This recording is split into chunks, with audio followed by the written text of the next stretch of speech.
اللہ اللہ اللہ الحمدللہ رب العالمین والصلاة والسلام علی سید المرسلین وعلی آلہ وصحبہ واتباعہ اجمعین، اما بعد۔ ہماری آج کی گفتگو کا عنوان ہے ٹیکس کے شرعی اصول۔ پہلی بات یہ ہے کہ ہم ایک اسلامی معاشرے میں رہتے ہیں، اسلام کے نام پہ بننے والے ملک میں رہتے ہیں۔ ہمارے دستور میں قرآن و سنت اسلام کی حکمرانی لکھی ہوئی ہے، ہم قرآن و سنت پر ایمان رکھتے ہیں الحمدللہ۔ تو ہمیں اس کی ضرورت کیوں پیش آئی ہے کہ ہم ٹیکس کے شرعی اصولوں پہ بات کریں؟ کیا ان ساری باتوں کے ہوتے ہوئے ہمیں ضرورت ہونی چاہیے کہ ہم بات؟ پہلی چیز سوچنے کی بات ہے، ہمیں ضرورت کیوں پیش آ رہی ہے؟ کیا ہم ٹیکسوں کے ایک بحران میں پھنسے ہوئے، میں اس بحران پہ بات نہیں کروں گا، میں اس حوالے سے ضرور بات کروں گا کہ بحران میں پھنسے ہوئے ہیں تو ہمیں شرعی اصول پہ بات کرنی پڑ رہی ہے۔ آخر اس کی ضرورت ہمیں پیش آنی چاہیے تھی۔ ہم پاکستان بننے کے 70 سال بعد اسلامی معاشرے میں مسلمان لوگ آپس میں ضرورت پیش آئے، شرعی اصول کیا ہوتے ہیں؟ پہلی بات میں یہ سوال آپ کے ذہن میں ڈالنا چاہ رہا ہوں، جواب بھی عرض کروں گا۔ یہ ہمیں ضرورت کیوں پیش آ رہی ہے؟ پاکستان بننے کے بعد بانی پاکستان قائد اعظم محمد علی جناح مرحوم موفور، انہوں نے پاکستان کے سرکاری bank state bank of Pakistan جب بنا، اس کا افتتاح کیا اپنی وفات سے 1 مہینہ میں۔ اسٹیٹ بینک آف پاکستان کے افتتاح کا اجازت نہیں کیا تھا کراچی میں، بہت بڑی تفصیلی تقریر کی تھی، اپنی پالیسی واضح کی تھی۔ ان کی وہ تقریر ریکارڈ پر ہے، اسٹیٹ بینک کے ریکارڈ پہ بھی ہے، قومی پریس کے ریکارڈ پہ بھی ہے، تاریخ کے ریکارڈ پہ بھی ہے، موجود ہے، محفوظ ہے۔ انہوں نے 3 باتیں کی تھی، اس ساری تقریر کا خلاصہ 3 باتیں تھی۔ ایک بات یہ کہی تھی کہ میں پاکستان کے معاشی نظام کو مغرب کے اصولوں پر نہیں، اسلام کے اصولوں پر دیکھنا چاہتا ہوں۔ یہ کس نے کہا تھا؟ ریکارڈ پر ہے۔ میں پاکستان کے معاشی نظام کو مغرب کے اصولوں پر نہیں، اسلام کے اصولوں پر دیکھنا چاہتا ہوں۔ ایک بات۔ دوسری بات انہوں نے کہی تھی کہ مغرب کے معاشی نظام نے انسانی معاشرے کو لڑائیوں کے سوا کچھ نہیں۔ سوچ سمجھ کی بات کی تھی انہوں نے کہ مغرب کے معاشی نظام نے انسانی معاشرے کو لڑائیوں کے سوا کچھ نہیں۔ تیسری بات انہوں نے یہ کی تھی کہ میں پاکستان کے معاشی ماہرین سے کہتا ہوں، مجھے انتظار رہے گا کہ وہ پاکستان کے معاشی نظام کو اسلامی اصولوں پر استوار کرنے کا ڈھانچہ مرتب کریں۔ مجھے انتظار رہے گا کہ یہ کب مرتب کرتے ہیں اور کیسے مرتب کرتے ہیں۔ یہ تیسری بات ہے۔ یہ 3 باتیں کہنے کے بعد قائد اعظم نہیں مل بات فوت ہو گئے، اور ساتھ ہی ان کے ارشادات بھی فوت ہو گئے۔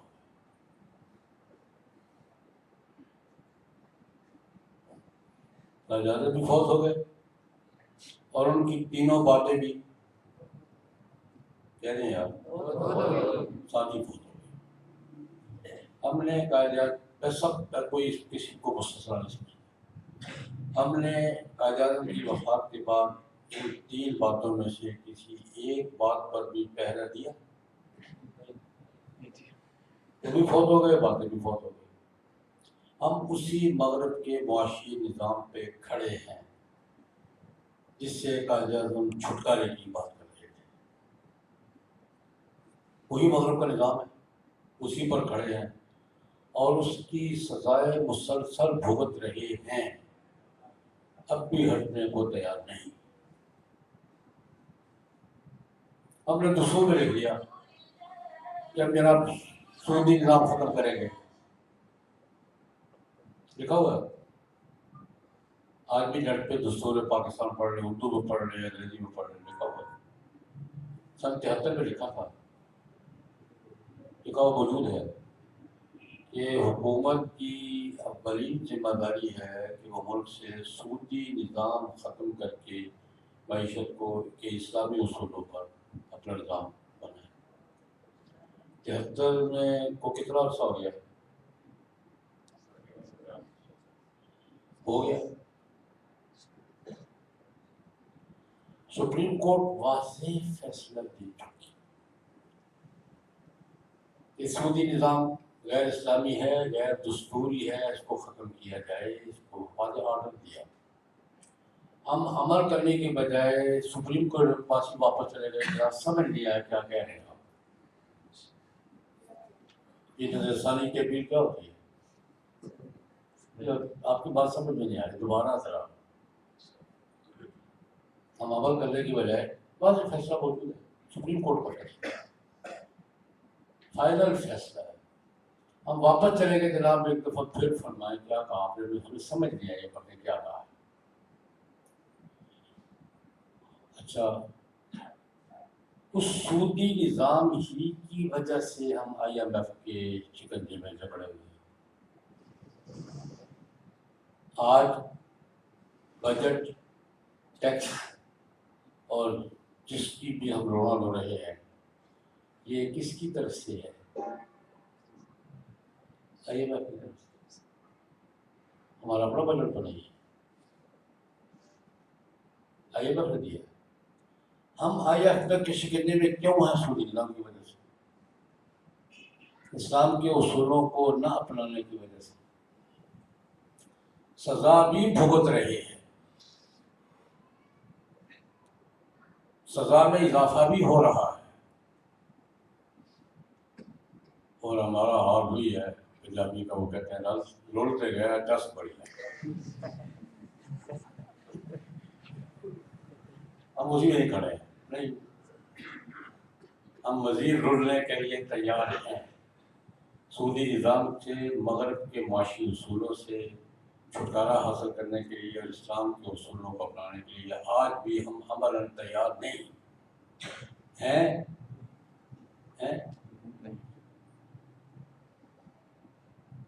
اب میں بات کروں گا کہ اسلام کے اصول کیا ہیں۔ لمبی بات ہے لیکن میں 2 حوالے دوں گا۔ اسلام کا ٹیکسوں کا اصول کیا ہے، 20 باتیں ہیں، ان میں سے 2 باتیں، زیادہ وقت بھی نہیں آپ کے پاس، میرے پاس 2 واقعہ عرض کروں۔ کتاب الانفال میں امام ابو عبید قاسم بن سلام رحمہ اللہ تعالی ہمارے 30ویں صدی کے فقہا میں سے ہیں، اور جس طرح دیکھیں فقہی معاملات میں ہمارے بڑے امام کتنے ہیں؟ معاشی معاملات میں ہمارے 2 بڑے امام ہیں، ایک ابو عبید قاسم بن سلام، ایک امام ابو یوسف۔ ابو عبید کی کتاب ہے کتاب الانفال، ابو یوسف کی کتاب ہے کتاب الخراج۔ میں کہا کرتا ہوں پوچھتے اسلام کا معاشی نظام کیا ہے، پڑھے تو پتہ لگے گا۔ میں اپنے ان پڑھے لکھے دوستوں کو جو یہ کہتے ہیں کہ اسلام کا معاشی نظام کہیں ہے، کیا ہے، میں کہتا ہوں یار یہ 2 کتابیں پڑھنے کے بعد، 30ویں صدی ہجری کی کتابیں ہیں، 2ری صدی ہجری، کتاب الانفال ابو عبید کی اور کتاب الخراج امام ابو یوسف کی، اردو میں بھی مل جاتی ہیں، انگلش میں بھی مل جاتی ہیں، عربی میں تو ہیں ہی، موجود ہیں، لاہور میں مل جائے گا۔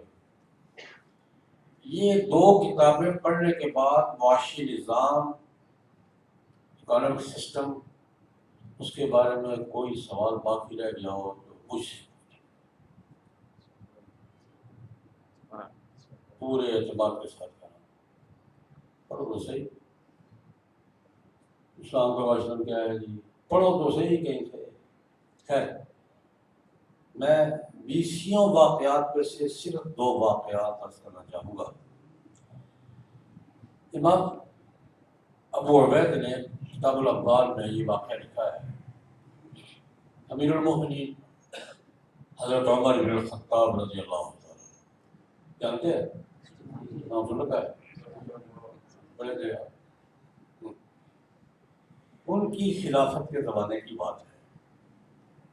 یمن کے گورنر تھے معاذ بن جبل رضی اللہ عنہ. ان کا نام یہ سن رکھا ہوگا، بڑے صحابی. معاذ بن جبل رضی اللہ عنہ حضور کے زمانے میں بھی یمن کے گورنر تھے اور حضرت عمر کے زمانے میں بھی یمن کے گورنر تھے. بڑے آدمی، بڑے صحابی. ایک سال ایسا ہوا معاذ بن جبل رضی اللہ عنہ نے اپنے صوبے کی آمدنی سال کے بعد وصولی ہوتی ہے. اس زمانے میں زکوٰۃ، عشر، جزیہ، خراج، جزء محصولات وصول ہوتے تھے جس کو اب ریونیو کہتے ہیں. ہمارے یہاں بھی صوبہ اور مرکز ریونیو اکٹھا کرتے ہیں، اس پر سارا ملک چلتا ہے. ہمارے یہاں تقسیم ہو گیا، زمینوں کا تحصیلدار وصول کرتا ہے اور پیسوں کا انکم ٹیکس آفیسر وصول کرتا ہے. اس زمانے میں یہی ہوتا تھا. سالانہ جو آمدنی ہوئی نا، زکوٰۃ، عشر، خراج، جزیہ جو بھی محصولات ریونیو کہنے سالانہ ریونیو وصول ہوا، تو سالانہ آمدنی کا ایک حصہ، تیسرا حصہ، 1/3 مرکز کو بھیج دیا مدینہ منورہ. تھا یمن کا، اور ایک حصہ کہاں بھیج دیا؟ مدینہ وفاق کو بھیج دیا. اب صوبہ اپنی آمدنی کا ایک حصہ، تیسرا حصہ مرکز کے کسی تقاضے کے بغیر مرکز کو دے، اپنی طرف سے بھیجے، تو مرکز کو خوش ہونا چاہیے کہ ناراض ہونا چاہیے؟ مرکز ناراض ہو گیا. حضرت عمر رضی اللہ عنہ نے خط لکھا، خط بھی موجود ہے کتاب الاموال میں، جواب بھی موجود ہے. حضرت عمر نے معاذ بن جبل کو خط لکھا ڈانٹنے کے انداز میں. معاذ تم تو پڑھے لکھے آدمی، تمہیں پتہ ہے اصول کیا ہے. جناب نبی کریم نے اصول کیا بیان فرمایا ہے کہ تؤخذ من اغنیائہم فترد الی فقرائہم. جس معاشرے کے مالداروں سے وصول کیا جائے اسی کے غریبوں کو خرچ کیا جائے. اصول کیا ہے؟ تؤخذ من اغنیائہم فترد الی فقرائہم. امیروں سے لیا جائے اور غریبوں پر خرچ کیا جائے. یہ تو یمن کے غریبوں کا حق ہے، مجھے کیوں بھیج دیا ہے؟ یہ کون کہہ رہے ہیں؟ بھائی یمن کے لوگوں کا حق ہے یار، مجھے کیوں بھیج دیا؟ خط کا جواب ذکر کرنے سے پہلے ایک بات پوچھنا چاہوں. زکوٰۃ کا اصول تو یہ ہے تؤخذ من اغنیائہم فترد الی فقرائہم، مالداروں سے وصول کی جائے اور اس معاشرے کے غرباء پر خرچ کر دی جائے.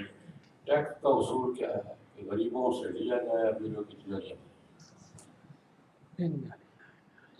یہ ہے نا، غریب تو ماچس خریدتے ہوئے بھی ٹیکس دے، تو کرے خرچہ کرے دینا ہے. غریب نے اگر کوکا کولا کی بوتل پینی ہے تو اس نے بھی ٹیکس دینا ہے. دینا ہی نہیں دینا. آپ ٹیکس ادا کیے بغیر شربت کا گلاس بھی پی سکتے ہیں. آپ کوئی کام بھی ٹیکس ادا کیے بغیر ہی بات نہیں بیچارہ، شام کی روٹی اس کے پاس ہے یا نہیں ہے، اس نے اگر ماچس خریدنی ہے تو ماچس کو اس نے ٹیکس دینا ہے. یہ ٹیکس جاتا کہاں؟ واپس غریبوں میں آتا ہے. کیوں نہیں؟ پہلی بات حضرت عمر نے ڈانٹا اپنے گورنر کو. گورنر بھی گورنر نہیں تھا، معاذ بن جبل تھے رضی اللہ تعالیٰ عنہ. معاذ تم تو سمجھدار آدمی یا پڑھے لکھے آدمی، تم نے کیا کیا، مجھے کیوں بھیج دیا؟ معاذ بن جبل نے جواب لکھا، جواب بھی کتاب الاموال میں موجود ہے، میں خلاصہ عرض کر رہا ہوں. انہوں نے کہا کہ حضرت امیر المومنین مجھے معلوم ہے، میں جانتا ہوں۔ الحمدللہ اللہ کے قانون کی برکت سے، آپ جیسے نیک حکمران کی برکت سے میرے صوبے کے سال کی ساری ضروریات پوری کر کے، وظیفے دے کر، غریبوں کے حق ادا کر کے، تنخواہیں منخواہیں مجاہدین کی، ملازمین کی، سارا بجٹ مکمل کرنے کے بعد یہ پیسے بچ گئے ہیں، میرے پاس مصرف کوئی نہیں ہے، اس لیے آپ کی خدمت میں بھیج دیے جانا چاہے گا۔ تو پہلا اصول کیا ہے؟ تو خذ من الاغنیاء وترد الی، میں خلاصۃ الخلاصہ تلخیص الدستور بھی بات کی، موقع نہیں۔ دوسرا ورڈ، یہ بھی حضرت عمر رضی اللہ عنہ کا زمانہ ہے، کتاب الاموال ایک ہی ہے۔ حضرت عمر بازار میں تشریف لے جا رہے ہیں، عبدالرحمن بن عوف ساتھ ہیں، عبدالرحمن بن عوف رضی اللہ عنہ۔ ایک بوڑھا آدمی دیکھا، بوڑھا ضعیف، کپ کپا رہا، کانپ رہا، اور دکانوں سے بھیک مانگ دیکھا، ایک دکان سے بھیک مانگی، دوسرے سے مانگی، تیسرے سے مانگی، چوتھے سے مانگی۔ کھڑے ہو گئے، کیا ہو رہا ہے؟ ایک جملہ فرمایا، حضرت عمر ہی کہہ سکتے ہیں، یار ہم نے تو اپنے نظام میں کوئی ایسا جھول نہیں رہنے دیا کہ کسی کو کسی سے مانگنا پڑے۔ بابا کیوں مانگ رہا؟ پوچھو کون ہے یہ؟ بلا لیے، بابا جی کون ہو تم؟ میں یہودی ہوں۔ اچھا کہاں رہتے ہو؟ فلاں جگہ۔ اچھا تمہیں بیت المال سے وظیفہ نہیں ملتا؟ بیت المال سے خرچے کے لیے وظیفہ ملتا ہے، پھر ملتا ہے۔ تمہاری ضروریات کے لیے کافی نہیں ہوتا؟ یہ کافی ہوتا ہے، یہ کیوں مانگ رہے ہو؟ یہ پہلا سوال یہ نہیں کیا، پہلا سوال کیا کیا ہے؟ تمہیں بیت المال سے وظیفہ نہیں ملتا؟ ملتا ہے۔ تمہاری ضروریات کے لیے کافی نہیں ہوتا؟ کافی ہوتا ہے، پھر یہ بھی کیوں مانگ رہے ہو؟ حضرت وظیفہ بھی ملتا ہے، میری ضروریات کے لیے کافی بھی ہوتا ہے، لیکن مجھے جزیہ دینا ہوتا ہے سال کے بعد، ایک معصول ہے سب پر۔ وہ تاریخ آ رہی ہے، میرے پاس اس کے لیے پیسے نہیں ہیں، میں آج نکلا ہوں دو چار دکانداروں سے مانگوں گا، اپنا وہ سالانہ ٹیکس دے دوں گا، جزیہ دے دوں گا، اور کچھ نہیں۔ میں دو چار سے مانگ کر وہ ٹیکس پورا کروں گا، میرا اور کوئی ضرورت نہیں بڑی، اس لیے مانگ رہا ہوں۔ حضرت عمر نے اپنے ساتھی کا، عبدالرحمن یہ انصاف کی بات نہیں ہے کہ اپنی جوانی کے زمانے میں یہ لوگ محنت مزدوری کر کے کمائیں اور ہمیں حصہ دیں، اور ان کو بڑھاپے میں لوگوں کی دکانوں پر بھیک مانگنے کے لیے چھوڑ دیں۔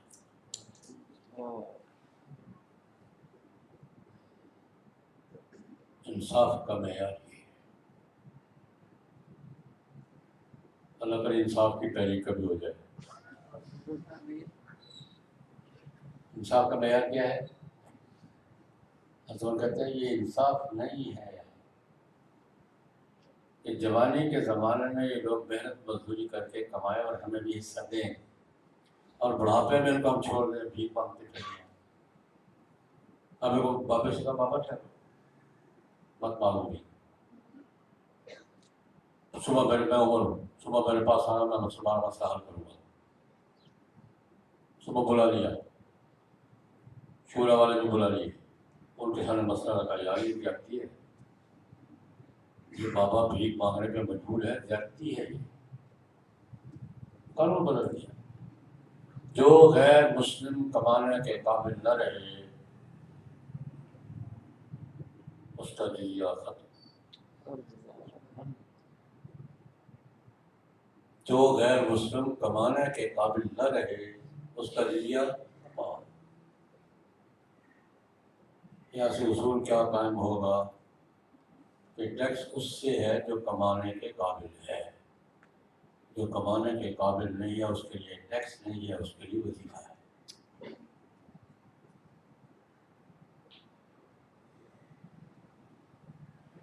جو ٹیکس کس پر ہے؟ جو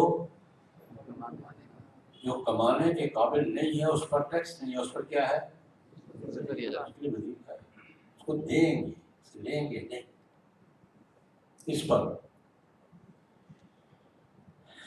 ایک صاحب نے مجھ سے سوال کیا، اسی محکمے کے آدمی تھے، بول رہے ہم کیسے پتہ چلائے کہ کون دینے کے قابل ہے کون نہیں؟ یہ دینے کے قابل ہے، یہ دینے کے قابل ہے، کیسے پتہ چلائیں گے؟ میں نے کہا یار جیسے پتہ چلا لیتے ہو کہ اس آدمی کے 7ویں پشت پہ کوئی مجاہد تھا،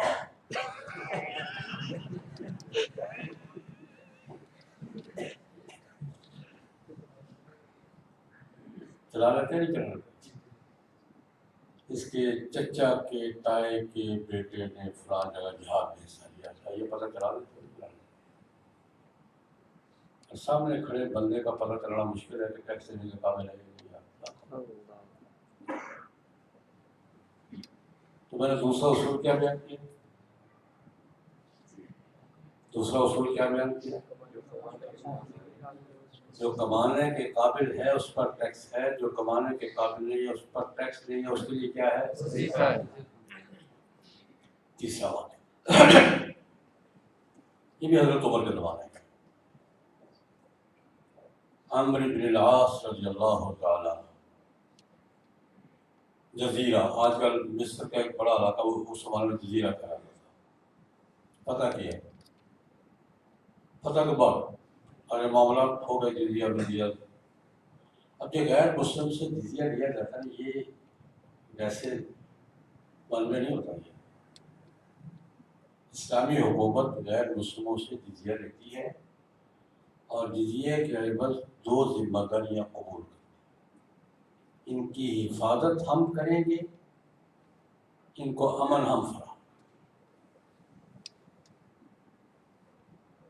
یہ ویسے نہیں کہ دوسرے جزیہ لوگ پڑو، نہیں، جزیے کے عوض کیا ہوتا ہے؟ 2 ذمہ داری، ان کو زندگی کے سہولتیں ہم فراہم کریں گے اور ان کی حفاظت ہم کریں گے۔ جزیہ وصول کر لیا سال کا، اس علاقے سے سال کے دوران آرڈر آیا کہ حضرت آپ نے فلاں جگہ اپنی فوج دینے کی ضرورت ہے، فلاں جگہ پہنچو، علاقہ خالی کر لو۔ علاقہ خالی کرنے سے پہلے عمرو بن العاص کو خیال آیا کہ یار ان سے تو ہم نے سال کے پیسے لیے ہوئے، ان سے ہم نے جو جزیہ لیا ہے وہ کتنے عرصے کے لیے اور کیا ذمہ داری قبول کی ہے؟ ہم 1 سال تک تمہاری حفاظت کی اور تمہیں سہولتیں فراہم کرنے کے کیا ہیں؟ ذمہ دار ہیں۔ غلط بات ہے، ہمارے درمیان میں پیسے پورے لے اور کام آدھا چھوڑ کے چلے گئے، اکٹھ کیا سب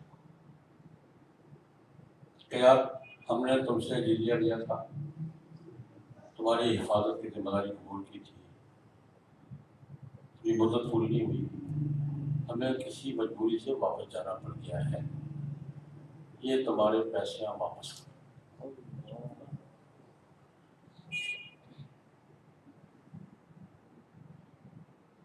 یہ اور پھر تاریخ یہ کہتی ہے کہ یہ واپس جا رہے تھے اور وہ غیر مسلم ہاتھ اٹھا اٹھا کے دامن پھیلا کہ یا اللہ ان کو جلدی واپس لا، یا اللہ ان لوگوں کو جلدی واپس لا۔ تو ایک اصول میں نے یہ عرض کیا ہے کہ جن سہولتوں کے عوض ٹیکس وصول کیا جاتا ہے وہ سہولتیں اگر فراہم نہ کی جائیں تو ٹیکس کیا کیا جائے؟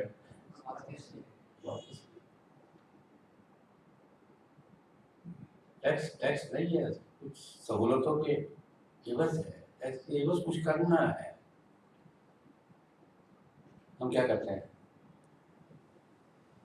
3 باتیں سمجھ میں، چوتھی اور آخری ایک واقعہ ہے، پہلے بھی شاید ایک بات کیا تھا، دوبارہ عرض کر دیتا ہوں۔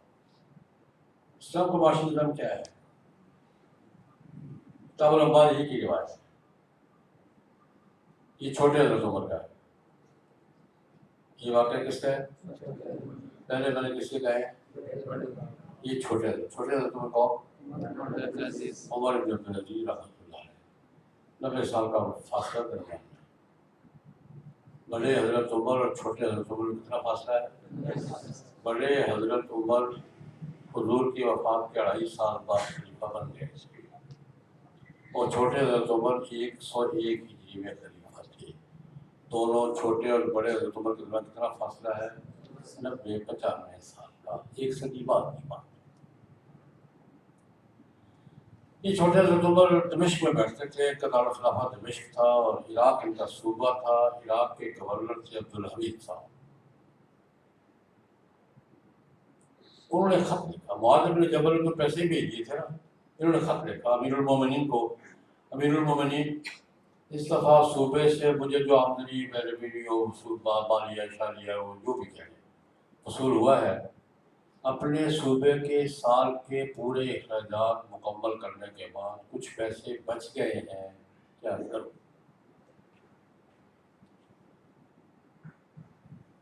وہ پیسے کچھ بچے ہوئے ہیں، ان کا کیا کروں؟ جواب آیا، ایسا کرو، اعلان کرو صوبے میں کہ جو لوگ مقروض ہیں، اپنا قرضہ ادا کرنے کی پوزیشن میں نہیں ہیں، ان کی درخواستیں وصول کرو، انکوائری کرو، جو واقعتاً اپنا قرضہ ادا کرنے کی پوزیشن میں نہیں ہے ان کے قرضے اس رقم سے ادا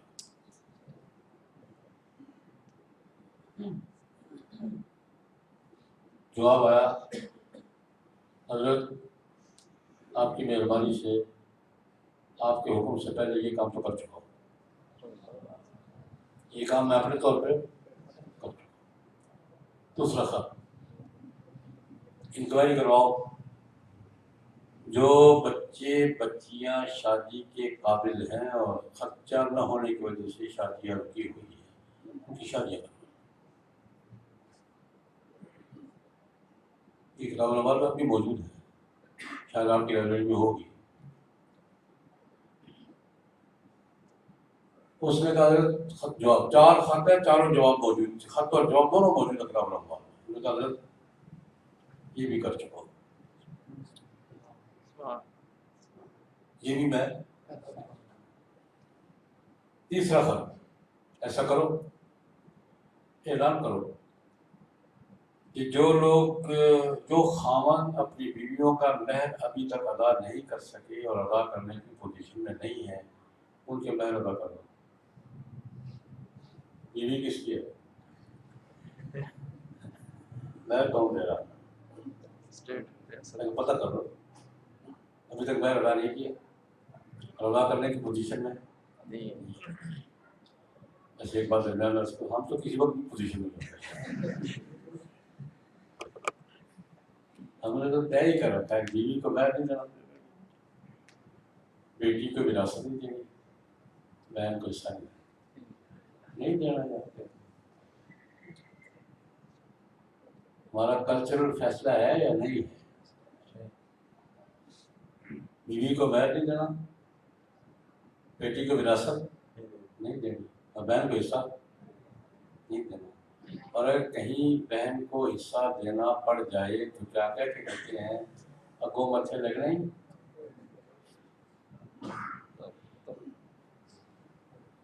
بہن کا اپنے باپ کی وراثت پہ حصہ وصول کرنے کا مطلب ہمارے معاشرے میں یہ ہے کہ بھائیوں کے ساتھ مرنا جینا ختم۔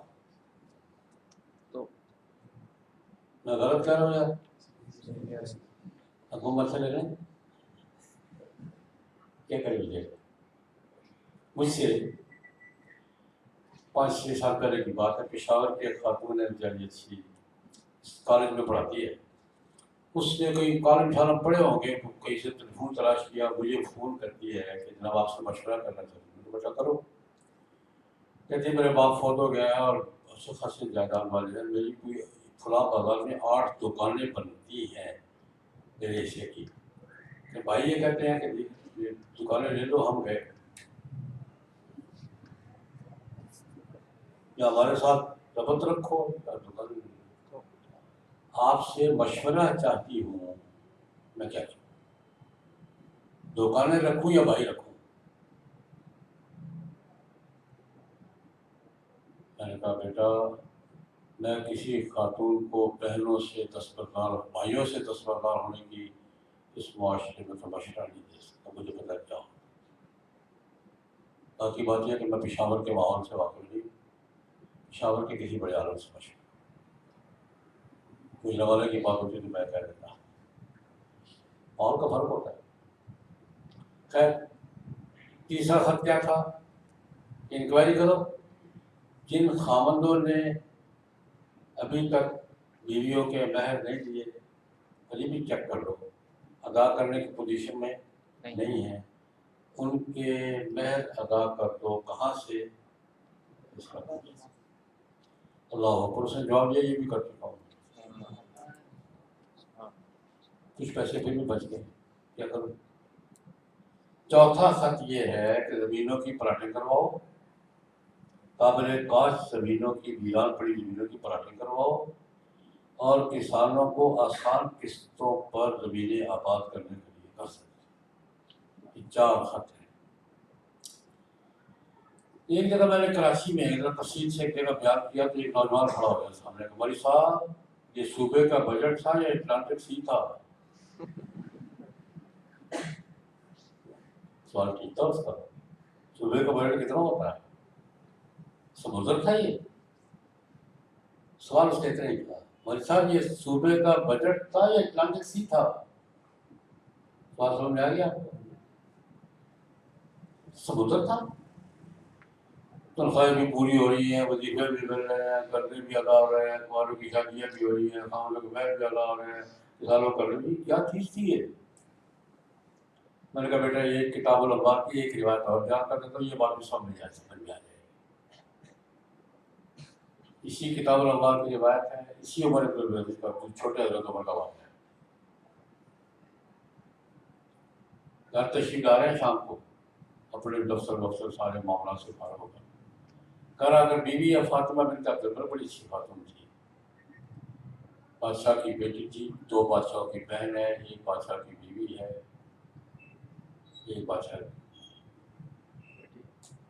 شہزادی ملکہ۔ آگے پوچھا فاطمہ 1 آدھ درہم اگر کوئی بچا ہوا تمہارے پاس ہو تو مجھے چاہیے، درہم بچا ہوا جو رکھا ہو تو دے دو۔ کہا جی جناب کیا ضرورت پڑ گئی ہے؟ حوصلے سے مجھ میں تو کبھی حوصلہ ہو جاتا ہوں، نہیں سنایا جاتا۔ امیر المومنین ہے اور اس وقت کی آباد دنیا میں سے کم از کم تیسرے حصے کا حکمران ہے۔ تو کہہ رہا ہے کہ بیوی سے کہہ رہا ہے کہ میں گھر آ رہا تھا، راستے میں ریڑھی پر انگور دیکھے ہیں، انگور اچھے ہیں، کھانے کو جی چاہتا ہے، جیب میں پیسے، تمہارے پاس کے 1 آدھ درہم ہو تو میں آج انگور کھانے کا، انگور کھلا دو، انگور کھانے کو جی چاہتا ہے۔ میں نے کہا حضرت آپ کی جیب میں نہیں ہے تو میری جیب میں، میں نے کہا میں کی جیب پوجا پھوڑنا میں میری جیب میں کہاں سے آئے گا؟ نہیں۔ پھر ایک بات بیویوں کے لہجے میں، بیوی کا اپنا لہجہ ہوتا ہے، جن کی ان کو پتہ ہے، بیوی کا اپنا لہجہ ہوتا ہے، امیر المومنین بن جاتے ہیں، 1 درہم کا انگور نہیں ہوا سکتے، یہ لہجہ کس کا ہے؟ بچوں کو بھی سمجھ نہیں آئے گی۔ امیر المومنین ہے، 1 درہم کا انگور نہیں اگا سکتے آپ۔ اس کا آپ کی زبان میں ترجمہ کیا کرتا ہوں، پوچھ رہی ہے اتنا سوابدگی فنڈ بھی نہیں ہے، 1 درہم کا انگور منگوا کے کھا لو۔ حضرت عمر نے کہا فاطمہ جس درہم کی تم بات کر رہی ہو وہ درہم نہیں، آگ کا انگارہ ہے۔ میں نے اس نوجوان سے کہا بیٹا جس ملک کا حکمران سرکاری خزانے کے درہم کو آگ کا انگارہ سمجھے گا اس کے بجٹ کے پیسے،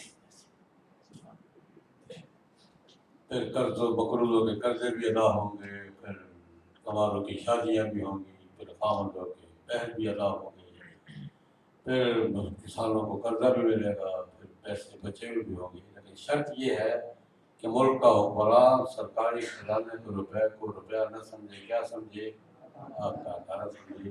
یہ میں نے چند اصول عرض کیے ہیں، لیکن یہ بات پھر دہراؤں گا، ہم ان اصولوں پر نہیں چلے پھنسے ہوئے۔ چلو اور کسی کی بات مانتے نہ مانتے، قاعدہ ان کی تو مان لیتے، اور کسی کا والد ہوگا تو آپ 100 پلے دکھائیں گے، وہ تو یہ تھا، وہ تو یہ تھا، وہ تو یہ، میں نے قاعدہ ان کی بات کی، ریکارڈ کی بات کی۔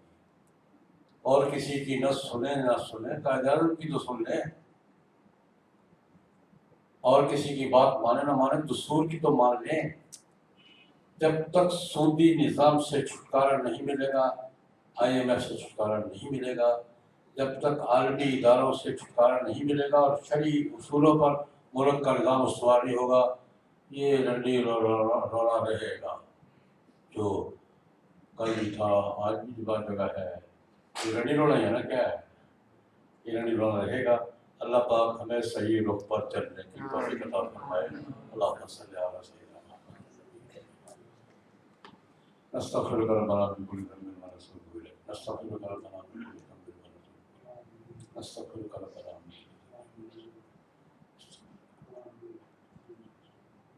صلی اللہ تعالی علی محمد و آلہ و اصحابہ۔